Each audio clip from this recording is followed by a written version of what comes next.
Hello friends and welcome to my YouTube channel science zone and I am Manoj Kumar with you. और आज हम बात करने वाले हैं कि करंट इलेक्ट्रिसिटी के एक बहुत ही इम्पोर्टेंट टॉपिक पर जिसका नाम है व्हीटस्टोन ब्रिज। ये कोई ब्रिज नहीं है जिससे लोग पार हो सकते हैं, ये इलेक्ट्रिसिटी का है जहाँ पर एक ऐसा जगह है कि चलिए हम बात करते हैं पहले, ठीक है, कि इसमें होता क्या पहले बता देते हैं कि जो एक सर्किट है, एक कंप्लीट क्लोज लूप है जिसमें 4 रेजिस्टेंस होते हैं, ये R1, R2, R3 and R4। एक गैल्वेनोमीटर होता है, ये जो जी नोटेशन किए हैं ये गैल्वेनोमीटर है, एक बैटरी से कनेक्टेड है। ये है इसका कंस्ट्रक्शन, जिस तरह फिगर दिया सेम टू सेम कंस्ट्रक्शन दिया इसी तरह से आता है। तो इसमें जो 4 रेजिस्टेंस है, 4 रेजिस्टेंस का काम क्या है, इसमें से 2 रेजिस्टेंस नोन होता है जिसके बारे में हमको पता रहता है, ठीक है। एक रेजिस्टेंस वेरिएबल होता है, कोई दो, ठीक है, कोई दो, इसमें R1, R2, R3 में कोई दो हमें पता रहता है। और एक वेरिएबल रेजिस्टेंस होता है जिसको हम चेंज कर सकते हैं, एडजस्ट कर सकते हैं। और एक अननोन रेजिस्टेंस होता है, मान लेते हैं कोई रेजिस्टेंस R4 है या R1, कोई भी मान सकते हैं, ठीक है। इस तरह से अगर कोई बना रहता है तो उसको हम बोलेंगे व्हीटस्टोन ब्रिज, ओके। अब ये काम क्या करता है, कैसे इसको हम पता करते हैं, इसका जो पता करने वाला चीज है, ये काम जो इसका मेन काम है कि इसमें से किसी एक अननोन रेजिस्टेंस का वैल्यू पता करते हैं, ठीक है। जैसे यहाँ पर मान लेते हैं, जैसे ये बैटरी है, कनेक्टेड है, और इससे अगर करंट आई सप्लाई हो रहा, इससे अगर करंट आई सप्लाई हो रहा तो ये आके यहाँ पर डिस्ट्रीब्यूट हो जाएगा, ठीक है। जैसे कि 2 अलग अलग पाथ है इसके जाने का, जैसे ये R3 है, ये R1 है, तो अकॉर्डिंग टू देयर रेजिस्टेंस ये डिवाइड हो जाएगा। मान लेते इधर से I1 करंट जा रहा, इधर से I2 जा रहा, तो ये पॉइंट ए और बी पे कनेक्टेड है बैटरी, और इनके जो 2 और अपोजिट है, 2 अपोजिट में ए और बी में बैटरी कनेक्टेड रहता है, और बीच के 2 अपोजिट के बीच में एक गैल्वेनोमीटर कनेक्टेड रहता है। अब चलिए गैल्वेनोमीटर क्या होता है, ये कुछ इस तरह का सिंबल है, हम बता देते हैं, ये रीडिंग बताता है, ठीक है, कुछ इस तरह रहता है। गैल्वेनोमीटर में एक तरफ करंट एंट्री लेता है, एक तरफ आउट होता है। तो इसमें करते क्या है ना कि इस जो गैल्वेनोमीटर है इसका एक टॉपिक आने वाला बहुत डिटेल में, ठीक है, आप उसे जरूर देखिएगा, लेकिन अभी नहीं आया। तो गैल्वेनोमीटर में क्या होता है ना कि एक जब कोई करंट अगर इस डायरेक्शन से आता है और इससे निकल जाता है, एक डायरेक्शन आए और दूसरा से निकल जाए, तो इनके जो नीडल है वो डिफ्लेक्ट हो जाता है, और ये शो करता है कि उस पाथ से या गैल्वेनोमीटर से होकर करंट फॉलो कर रहा। तो इसका ये मतलब है कि गैल्वेनोमीटर सिर्फ डिटेक्ट करता है कि करंट फॉलो हो रहा और किस डायरेक्शन में हो रहा, तो इससे हमको पता चल जाता है कि गैल्वेनोमीटर से करंट फॉलो हो रहा। इसका मतलब कि अगर C और D के बीच में अगर पोटेंशियल डिफरेंस है, C और D के बीच में अगर पोटेंशियल डिफरेंट है तो करंट पास करेगा, ओके। और अगर मान लेते कि पोटेंशियल C और पोटेंशियल D इक्वल है तो इससे होके कोई करंट पार नहीं होगा। C और D का बीच में अगर C और D अगर सेम पोटेंशियल है तो इधर से कोई करंट पास नहीं होगा, और इसी को बोलते हैं बैलेंस व्हीटस्टोन ब्रिज। मान लेते कि अगर पॉइंट C और पॉइंट D का पोटेंशियल सेम है, पॉइंट C और D का पोटेंशियल सेम है, तो कोई भी करंट इधर से या D के तरफ से या C के तरफ से पार नहीं होगा, क्योंकि हम जानते हैं कि करंट फॉलो करने के लिए पोटेंशियल डिफरेंस होना बहुत जरूरी है, ओके। तो देखते हैं इसको बनाते कैसे, और ये इसका जो कंडीशन है, ठीक है, सारी चीज हम बता दें कि व्हीटस्टोन ब्रिज क्या है। तो ये 4 रेजिस्टेंस होते हैं, उसमें एक गैल्वेनोमीटर होते हैं, 2 अपोजिट टर्मिनल बैटरी से कनेक्ट होता है, और अदर 2 के बीच में एक गैल्वेनोमीटर लगा रहता है, और वो गैल्वेनोमीटर हमें बताता है कि क्या C और D के बीच कोई करंट फॉलो हो रहा है, या C और D का जो EMF है, या आप बोल सकते हो EMF नहीं बोलेंगे उसको, हम बोल सकते हैं कि पोटेंशियल C और D का सेम है या डिफरेंट है, ठीक है। तो देखते हैं, अगर मान लेते ये बैलेंस है, ये व्हीटस्टोन ब्रिज अगर बैलेंस है, ये व्हीटस्टोन ब्रिज, हाँ अच्छा एक और बात बताते हैं, अगर बैलेंस है ना तो ये जो करंट I आ रहा है तो ये डिस्ट्रीब्यूट हो जाएगा इधर I1 और I2। तो अगर इससे करंट कोई फॉलो नहीं हो रहा कि इस डायरेक्शन में कोई करंट फॉलो होना है, तो जो करंट ये R1 से जाएगा वही करंट R2 से भी जाने वाला, इसलिए हम पहले दिखा दिए। देखिए यहाँ पर अगर I1 एंट्री ले रहा तो R2 से भी करंट वही जा रहा है, सिमिलरली अगर I2 करंट R3 से पार हो रहा, I2 करंट R3 से पार हो तो सेम करंट R4 से भी पार होगा। इसका मतलब कि इधर से जितना पोटेंशियल ड्रॉप हो रहा उधर से भी इतना ही ड्रॉप होने वाला। ओके, अगर बैलेंस बिट स्टोन ब्रिज है, इन केस ऑफ बैलेंस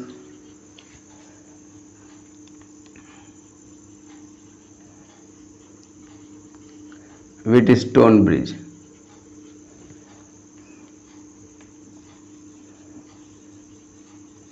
तो जो पोटेंशियल C और potential D, that is potential VC equal to potential VD बराबर होना चाहिए। ठीक है, आगे देखते हैं क्या कर सकते हैं हम। जैसे मान लीजिए ये और ये बराबर है, तो चलिए पहले लिखते हैं कि इससे अगर करंट I1 जा रहा है तो हम करते हैं फ्रॉम फिगर से, पहले वाला जैसे R1 से होकर जितना करंट जा रहा है तो उसको लिख देते हैं VA माइनस VC। जैसे पॉइंट A और पॉइंट C के बीच में अगर पोटेंशियल हमको पता करना होता है, पॉइंट A और C के बीच में, तो सिंपल सी बात है कि इससे जो करंट पार हो रहा है इनटू यहाँ का बीच का जो रेजिस्टेंस उसे लिख देते हैं, हमारा मिल जाएगा। तो ये हो जाएगा I1 करंट जा रहा है और उनके बीच का जो रेजिस्टेंस है वो R1। ठीक है, तो इसको हम इक्वेशन 1 बोलते हैं।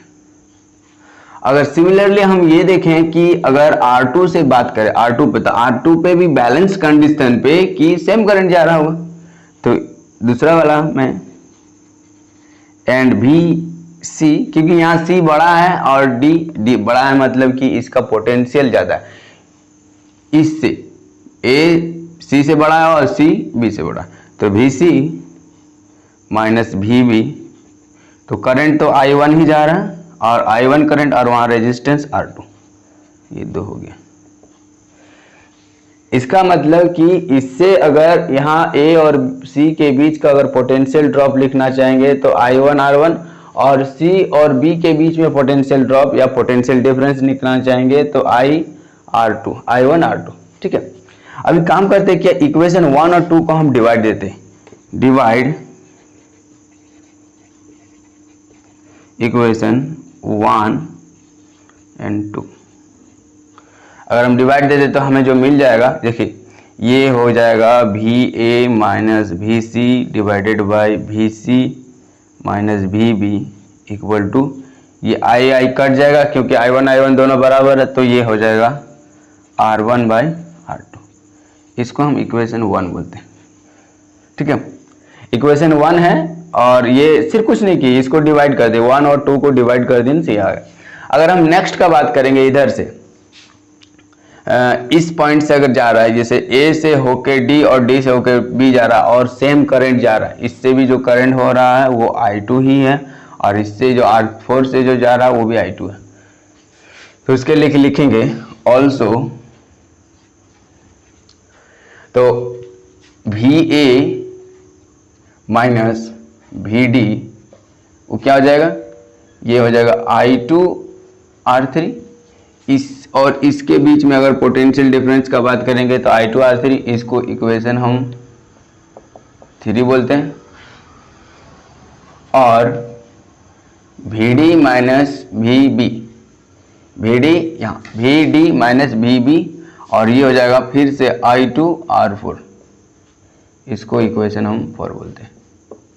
ठीक है, ये इक्वेशन 4 हो गया। अभी फिर से देखिए, जैसे कि हम पहले किए थे, इस पाथ से जो करंट जा रहा था उसको हम डिवाइड किए थे पोटेंशियल डिफरेंस का, इसमें भी वही करते, डिवाइड इक्वेशन 3 बाय इक्वेशन 4। अगर 3 और 4 को बात करेंगे तो VA minus VD by VD minus VB, और राइट साइड में हो जाएगा I2 कट जाएगा, देखिए I2 बाय I2 कट जाएगा, तो सीधे इसको हम लिख सकते हैं R3 बाय R4, इसको इक्वेशन B बोलते हैं। ठीक है, दो पाथ से जो पोटेंशियल डिफरेंस है हम उसका रेशियो निकाल लें और वो रेशियो R1 और R2 का है। तो ध्यान दीजिए कि ये जो शुरू का कंडीशन है वैलेंस व्हीटस्टोन ब्रिज का, जो VC और VD बराबर है, तो इस इक्वेशन में देखिए यहाँ पर VC यहाँ पर है, तो VA माइनस VC और VC minus VD। Similarly equation B में देखेंगे ना, तो जहाँ C है वहाँ ही D है, ठीक है। VA minus VD divided by VC minus VD minus VB। तो C और B यहाँ देखिए, C और D, C इस जगह पर है और D है, तो दोनों इक्वल है। इसका मतलब कि ये दोनों इक्वेशन का लेफ्ट साइड बराबर है। इसका मतलब ये है कि सिंस VC बराबर VD, therefore from equation A and B से हम लिख कर सकते हैं कि अगर बराबर है तो इसका मतलब कि R1 by R2 equal to R3 by R4। ये है आपका condition for balance wheatstone bridge. अगर आपको ये पता हो गया, इसमें से कोई भी एक अननोन है, कोई भी, जैसे R1 R2 R3 और R4 में कोई एक अननोन है, तो हम बता सकते हैं कि इसका जो रेजिस्टेंस है चौथा वाला। इसीलिए टू फाइंड,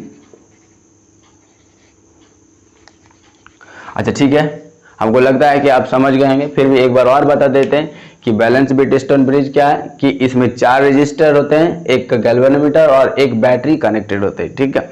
और ये पता करते हैं कि अननोन रेजिस्टेंस को, जैसे कोई एक रेजिस्टेंस आपको दे देते हैं कि जाओ लैब में, ये सर दे दें कि जाइए इसको पता करके लाइए तो इसका रेजिस्टेंस कितना, तो आपको यूज करना पड़ेगा बैलेंस व्हीटस्टोन ब्रिज, जो एकदम एक्यूरेट बताता है, एकदम एक्यूरेट, जिसमें इफ बट नहीं होता इधर। हाँ, थोड़ा सा सेंसिटिविटी दिखाना पड़ता है कि जो नीडल है गैल्वेनोमीटर का वो बहुत ही सेंसिटिव है और थोड़ा सा चेंजिंग में, लेकिन जब ये नीडल नहीं डिफ्लेक्ट करे तो आप समझ जाइए कि आप बैलेंस को गेन कर लिए। तो इसमें 4 रेजिस्टेंस है, एक बैटरी है, एक गैल्वेनोमीटर है, और इधर R2 से जितना करंट पार हो रहा, सेम करंट बोल सकते कि R1 से जितना करंट पार हो रहा R2 से उतना ही होगा। और इस तरह अगर I2 करंट R3 से पार हो रहा तो same to same I2 current R4 से भी पार होगा। तो इसका मतलब जो पोटेंशियल C एट C और पोटेंशियल एट D बराबर होगा। और बस कुछ नहीं किए, इन दोनों को इक्वेशन पोटेंशियल डिफरेंस लिखें कि VA माइनस VB, कि इन दोनों के बीच का potential into I into R। और सिमिलरली जो दूसरा वाला है VC माइनस VB, उधर से भी करंट I1 ही जा रहा, तो उसको I1 R2 कर दी। इक्वेशन 1 और 2 को डिवाइड किए तो हो जाएगा VA minus VC by VC minus VB equal to R1 R2। Similarly जब इधर से जाएंगे सेकंड पाथ से, ओके, तो उसमें हमारा आ जाएगा R3 बाई R4। बस इक्वेशन 1 और 2 को डिवाइड किए, या तो ये बोल सकते हैं कि इक्वेशन 1 और 2 को इक्वेट किए, क्योंकि लेफ्ट साइड बराबर है तो राइट साइड भी बराबर होना चाहिए। और हमारा ये कंडीशन है R1 by R2 equal to R3 by R4 balance wheatstone bridge का। ओके, वीडियो को पॉज कीजिए और नोट कर लिए, बहुत ही इंपॉर्टेंट है एग्जाम के लिए, खास करके जो 12th में एग्जाम देते हैं उन लोगों के लिए। ओके, तो आइए चलते हैं हम अपने एक क्वेश्चन की ओर, जो बेस्ड है व्हीटस्टोन ब्रिज पर, और इसमें पता करना है एक अननोन रेजिस्टेंस। हम पहले बोल चुके हैं कि अननोन रेजिस्टेंस को पता करने के लिए ही व्हीटस्टोन ब्रिज को बनाया गया था। अच्छा देखिए, जो क्वेश्चन है find the value of R, R ये जो फिगर में दिया हुआ in given figure so that there is no current in 50 ohm resistor. ये है 50 ओम रेजिस्टर, ठीक है, ये 10 ओम 20 और ये R ये 40। यहाँ जो R है ये अननोन है, और ये जो 50 ओम रेजिस्टर है ना, जो हम व्हीटस्टोन ब्रिज का जो लेक्चर में बताएं इसके जस्ट पहले, तो उसमें जहाँ गैल्वेनोमीटर था वहीं पर 50 ओम रेजिस्टर लगा। इसका मतलब कि जस्ट गैल्वेनोमीटर को रिप्लेस करके हम यहाँ पर लगा दिए 50 ओम रेजिस्टर। अगर ये बैलेंस कंडीशन होगा, ठीक है, अगर ये बैलेंस कंडीशन होगा तो ये जो 50 ओम रेजिस्टर है इससे कोई करंट पास नहीं होगा।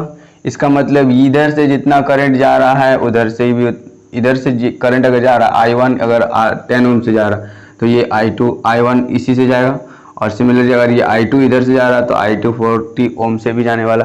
तो हमें पता है कि अगर बैलेंस कंडीशन हमें मालूम चल गया तो हम ये 50 ओम रेजिस्टर पता कर सकते हैं। लेट की जो दिया मान लेते हैं, लेट R1 इक्वल टू 10 ओम, जैसा कि हम लेक्चर में बताएं, R2 equal to 20 ohm, R3 equal to है R जो अननोन है, और R4 equal to 40 Om.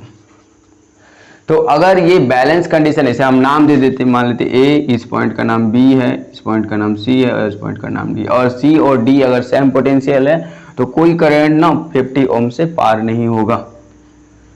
50 ohm resistor से कोई करंट पार होने वाला नहीं।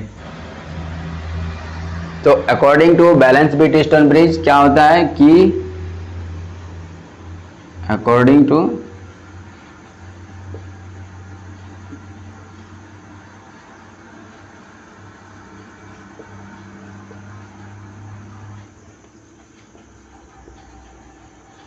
बैलेंस व्हीटस्टोन ब्रिज का करेंगे तो मतलब पोटेंशियल C और पोटेंशियल D बराबर होगा।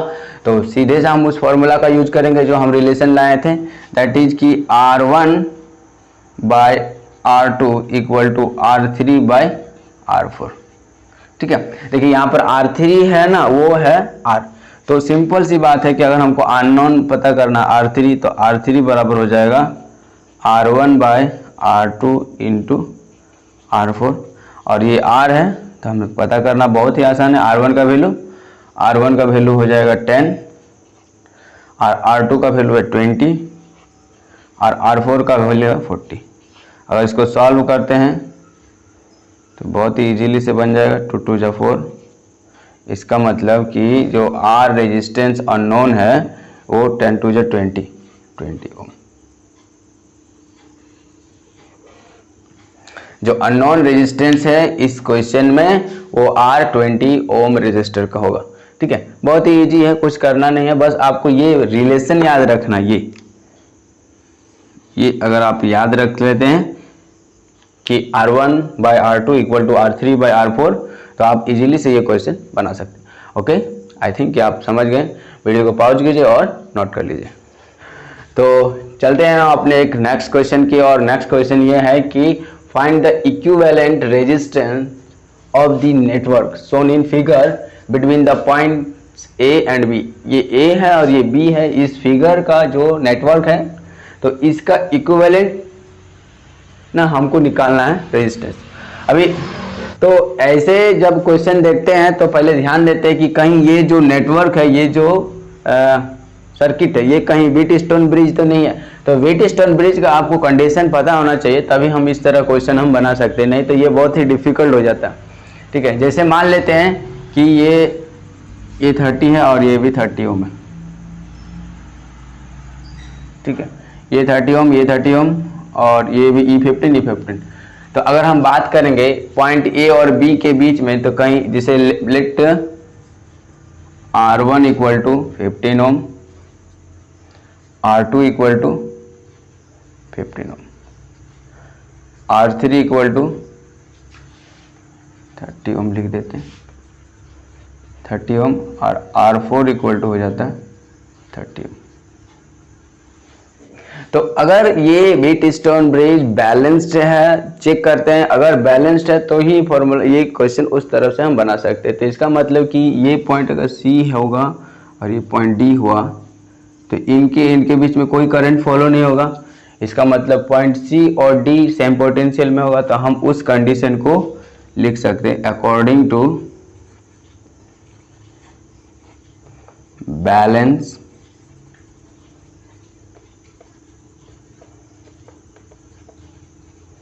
व्हीटस्टोन ब्रिज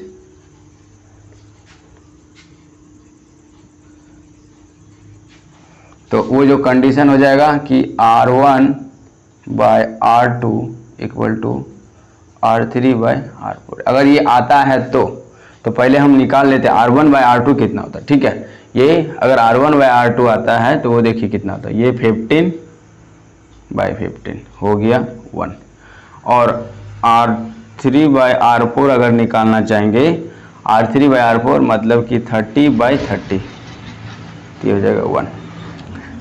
इसका मतलब ये है कि that is R1 by R2 equal to R3 by R4। ये बैलेंस व्हीटस्टोन ब्रिज का कंडीशन है।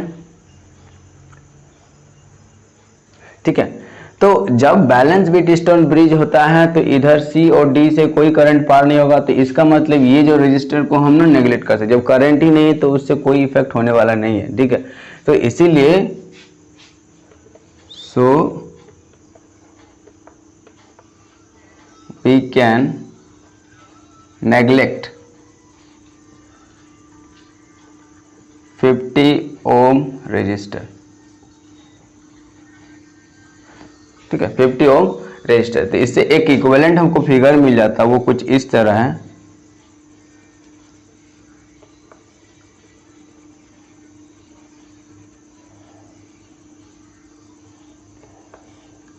ये मान लेते ए है, ये बी है, और ये हो गया आपका 15 ओम, ये भी 15 ओम, और ये 30 ओम, और ये 30 ओम।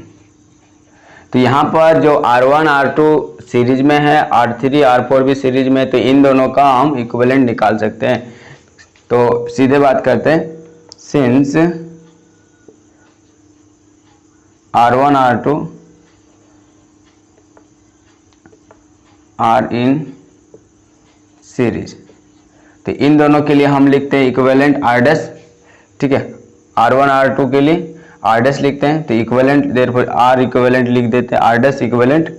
तो इन दोनों के लिए तो सीरीज में अगर दो रजिस्टर रहते हैं तो सीधे ऐड करते हैं, ठीक है। R1 अगर n रहता है तो R1 plus R2 plus R3 plus dot dot dot Rn, जितना सारा रहेगा सब जुट जाएगा। तो R डैश करते हैं तो सीधे 15 ओम प्लस 15 ओम हो गया 30 ओम, ठीक। इसी तरह अगर हम बात करें कि ये जो 30 ओम और 30 ओम दो रजिस्टर ये भी सीरीज में, तो इसे हम इक्विवेलेंट बोलते हैं, इक्विवेलेंट ऑफ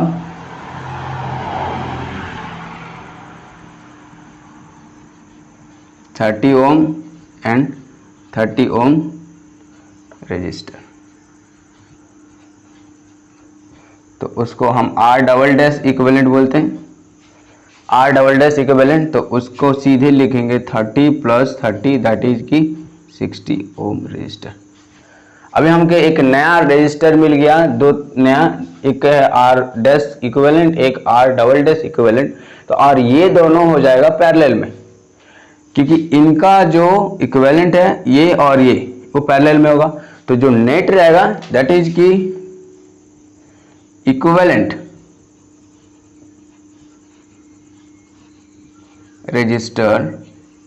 रेजिस्टेंस वो हो जाएगा प्रोडक्ट बाय सम, ठीक है।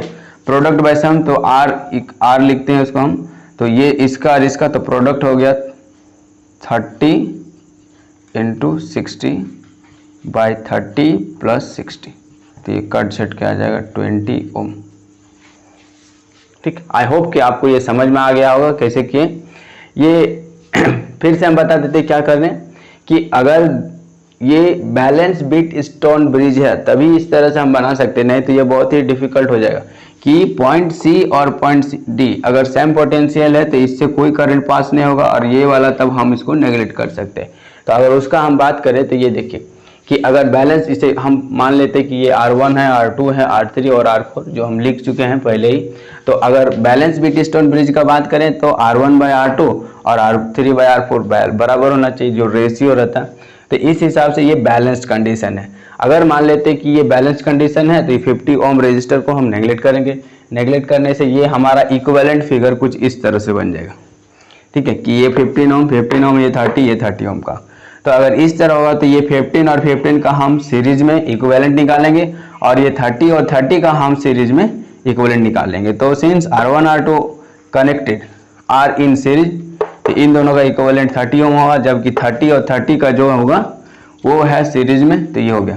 और ये दोनों आपस में पैरेलल है, ये दोनों आपस में पैरेलल है, तो वो जो प्रोडक्ट रूल लगाते हैं कि R equivalent equal to product by सम।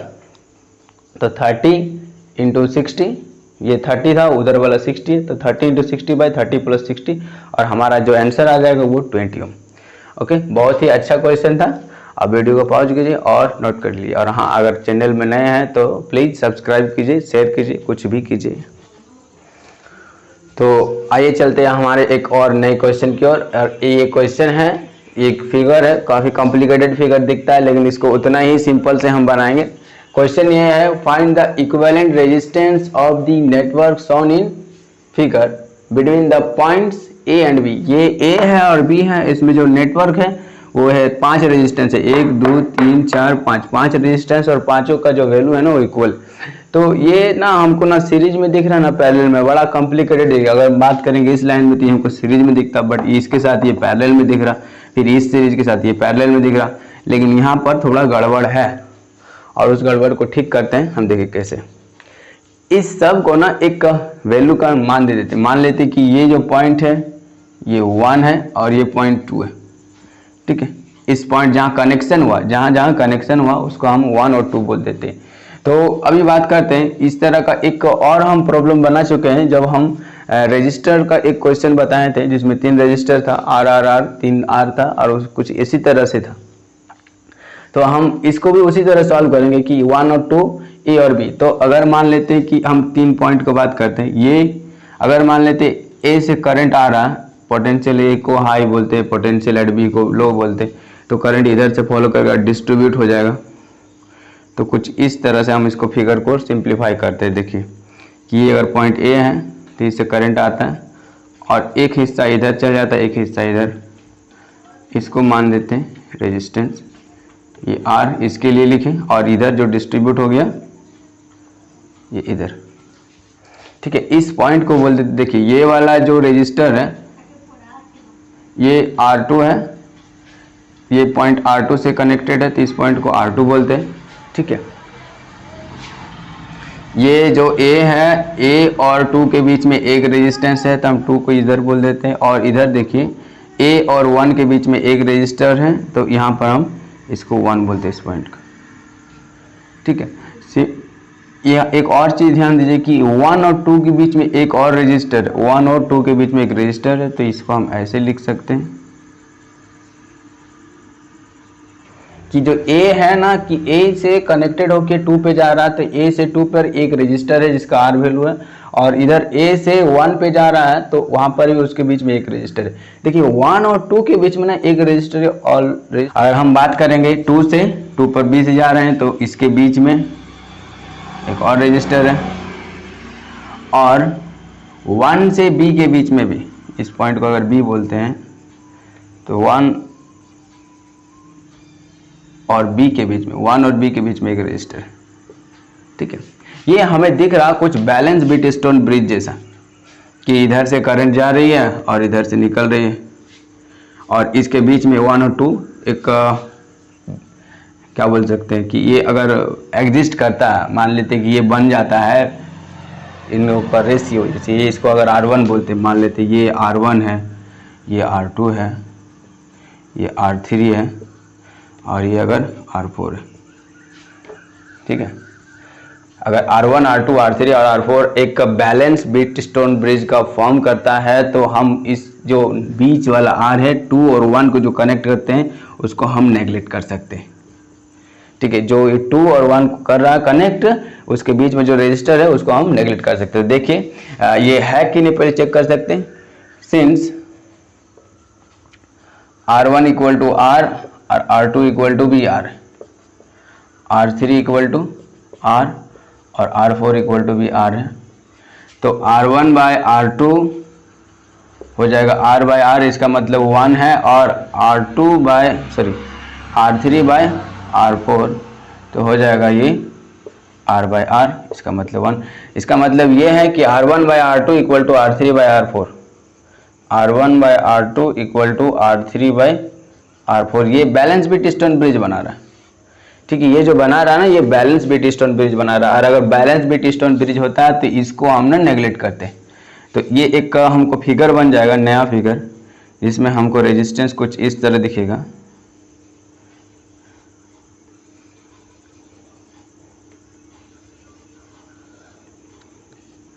ये पॉइंट A है, ये पॉइंट B है, ये 2 और ये 1, ये भी R, ये भी R, ये भी R, ये भी R।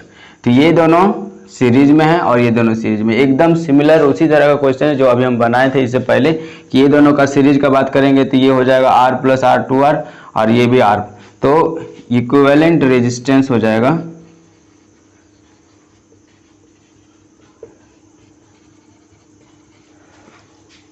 अगर इन दोनों का तो वो होता है प्रोडक्ट बाय सम, तो ये दोनों क्या हो जाएगा 2 2r, तो 2r इंटू नीचे वाला भी 2r, इन दोनों को भी जोड़ के 2r आएगा बाय सम, ये दोनों अगर जोड़ते हैं तो 2r प्लस 2r,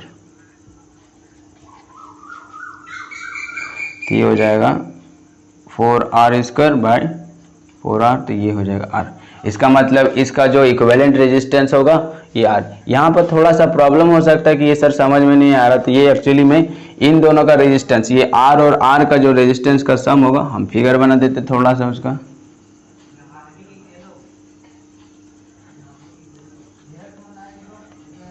ये और ये इन दोनों का सीरीज में है, तो ये बन जाता है 2r और ये भी बन जाएगा 2r।